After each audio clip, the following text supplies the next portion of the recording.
നമ്മുടെ മിനി അക്വേറിയത്തിലാണ് നമ്മൾ ഏറ്റവും വലിയ സൈസുള്ള റൈസോമുകളുള്ള ഈ ജാവ ഫേണുകൾ നമ്മൾ സെറ്റ് ചെയ്തിട്ടുള്ളത്. അതിനകത്ത് ഒരു വലിയ പ്ലാറ്റിനം വൈറ്റ് ഏഞ്ചലും കിടക്കുന്നുണ്ട്.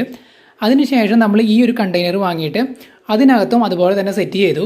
നല്ല വലിയ സൈസുള്ള റൈസോമുകൾ നോക്കി സെലക്ട് ചെയ്തിട്ട്, അതായത് നല്ല വലിപ്പമുള്ള ജാവ ഫേണുകൾ നോക്കി നമ്മൾ അക്വേറിയത്തിൽ നിന്ന് സെലക്ട് ചെയ്തിട്ട് ഈ കണ്ടെയ്നറിനകത്ത് നമ്മൾ കൊണ്ടിട്ടു. ജസ്റ്റ് ഇതേപോലെ നമ്മൾ ഇട്ടിരിക്കുകയാണ്, ജസ്റ്റ് ഫ്ലോട്ട് ചെയ്യിച്ചിട്ടിരിക്കുകയാണ്. ഒരു പ്ലാറ്റിനം വൈറ്റ് ഏഞ്ചൽ നമ്മുടെ അക്വേറിയത്തിൽ കിടക്കുന്നുണ്ട്. രണ്ടാമത്തെ പ്ലാറ്റിനം വൈറ്റിനെ നമ്മൾ ഈ കണ്ടെയ്നറിലാണ് ഇട്ടിട്ടുള്ളത്. മൂന്നാമതൊരു പ്ലാറ്റിനം വൈറ്റ് ഏഞ്ചലും കൂടി നമ്മുടെ കയ്യിലുണ്ട്. അത് വേറൊരു കണ്ടെയ്നറിലാണ് ഇട്ടിട്ടുള്ളത്. അത് ഞാൻ വേറൊരു വീഡിയോയിൽ കാണിച്ചു തരാം. ഈ കണ്ടെയ്നറിനകത്ത് കിടക്കുന്ന ജാവ ഫേണുകളെല്ലാം അത്യാവശ്യം മെച്യൂർ ആയിട്ടുള്ള ജാവ ഫേണുകളാണ്. നമ്മുടെ അക്വേറിയത്തിൽ നിന്ന് നല്ല അഡൾട്ട് സൈസ് ഉള്ളതിനെ നോക്കിയിട്ടാണ് നമ്മൾ സെലക്ട് ചെയ്തിട്ടുള്ളത്.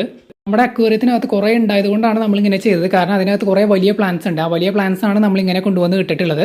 ചെറിയ പ്ലാന്റ്സ് എല്ലാം ഇനി വീണ്ടും നമുക്ക് ആ അക്വേറിയത്തിനകത്ത് റീസെറ്റ് ചെയ്യാനുണ്ട്. ഇങ്ങനെ ഫ്ലോട്ട് ചെയ്യിച്ചിട്ട് കഴിഞ്ഞാൽ റീപ്രൊഡക്ഷനും അതുപോലെ തന്നെ ഗ്രോത്ത് ഒക്കെ വളരെ സ്ലോ ആയിരിക്കും.